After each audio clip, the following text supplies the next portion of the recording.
أعوذ بالله من الشيطان الرجيم بسم الله الرحمن الرحيم. Sister, thank you for waiting. Would you please state your name and occupation, then state your question? I'm Sakina D'Souza, and I'm a Catholic. I believe Brother Yusuf was a Catholic before. I would like to ask him the simple question. He was brought up like a Catholic, but what made him change? Doesn't he believe that the Messiah is true, or did he ever feel that the Catholic religion, has not brought up any Messiah and the Bible is false? I would like to just know what that means, because he said he was a Catholic before and now he has become a Muslim. What made you change? What was that storyline before? Doesn't he believe that there is a Messiah, or the Messiah had come, saved us, died on the cross? Thank you very much for a good question. I hate to disappoint you, but I wasn't a Catholic. But I was with a Catholic priest the night that he accepted Islam. And I asked him these questions you asked me. Because after all, I was still a Christian, a preacher in Christianity, and I wanted to know why my best friend, a Catholic priest, had converted. That's a pretty weird thing. A Catholic priest is not like a regular preacher in the Protestant religion. A Catholic priest has given up everything. He's given up his life to be a Catholic priest. When he enters into this realm, he's basically given away everything. He can't have a wife, he can't have children, obviously no grandchildren. He has no home, he just lives in a rectory or wherever they give him a place to stay. And he's sent wherever they tell him to go, do whatever he's told to do, and that's it. And he cannot disobey the Pope, otherwise they can kick him out of the religion, and if they do, he's excommunicated and he goes to hell forever. So how would a person like this want to become one of those Muslim terrorists? That's what I wanted to know. He explained in a very few beautiful words something that I came to learn for myself. He said that he was sincerely in the Catholic religion because he believed in God, that he had studied, his degree was in theology, and a part of the teaching that they as priests have is to study Islam. Every priest is forced to study Islam. Now you may not know that, but you can ask your priest and he'll confirm it. And when you study Islam, even when Islam is taught to you by somebody who hates Islam, as long as they don't corrupt it too far, you can still see the truth in Islam. A classical example happened to me just recently when I was in Saudi Arabia. A friend of mine, very old copy of one of the first Qurans ever translated to English by George Sale. George Sale hated Islam, he hated the Muslims, but when he translated the Quran to English, he was true to the text of the words. Although maybe not getting all the meaning, he certainly was true to the text of the words. I was shocked when I read it. Have you seen it? You know what I'm talking about? Amazing. And listen to this. George Bernard Shaw, for instance, is one of many, a long list of people who read this and realized the truth of Islam. When people see the truth of Islam, it can change them if they want to be guided. If they want the truth, it can change them. You might think, I'm a Catholic, I'll never be anything but a Catholic. But I'm going to ask you a question, and I want you to be honest. This is not for you to, start a debate, but just be honest. Was Jesus a Catholic?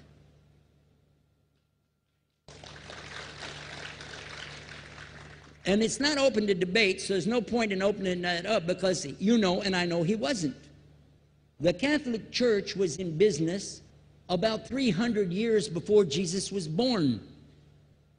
It's on their website. Don't go like this. It's on their website. That's where I took it from. The Catholic Church was really started in Rome by Alexander the Great. Do you know what the word Catholic means? It means universal. It was the universal church for the Roman Empire. If you didn't join it, you could not be a Roman citizen.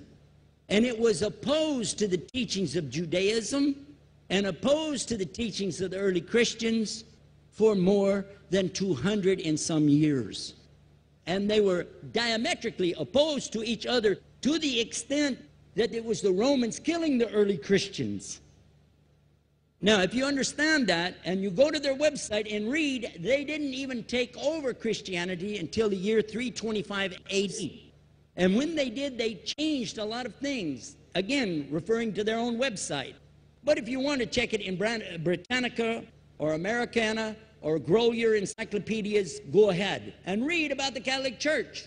When, in August of 325 AD, at the Nicaea Council, they took over, first thing they said was, let's change the date of the birth of Jesus to be the same date as that of Mithras, which was the god, one of the gods worshipped there, and also the sun god's birthday was the same day, December the 25th, believing it to be the shortest day of the year.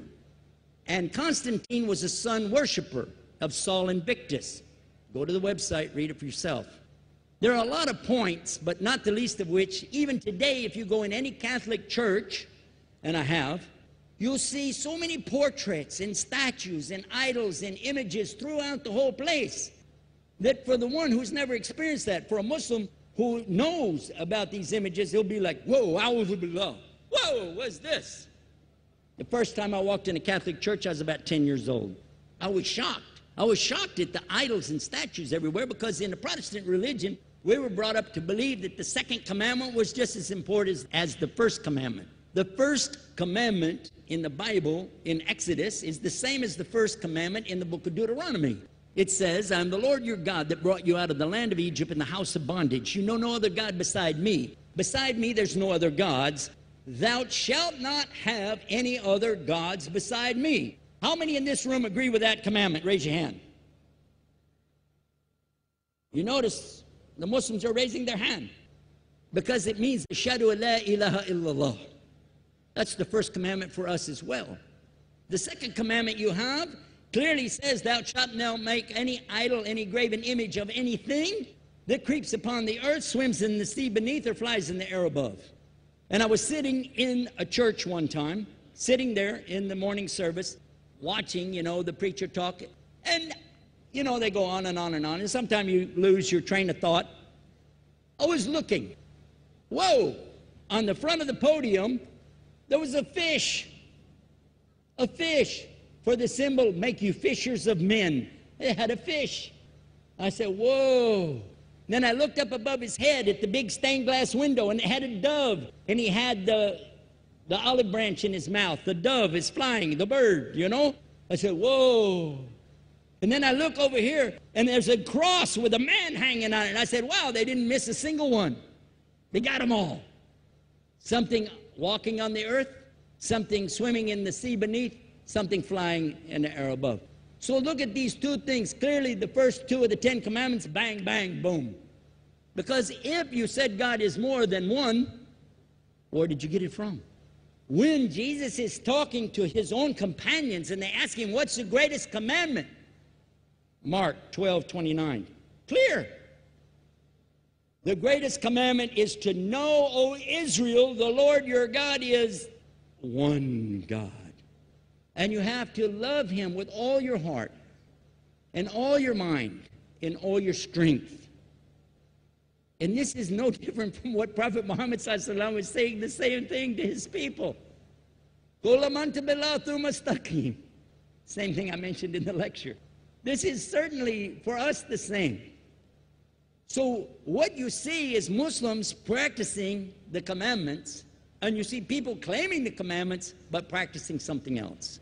And I have seen more converts from the Catholic Church than any other of the many sects of Christianity, and especially from the nuns, priests, and even an archbishop. And all of them are better than me.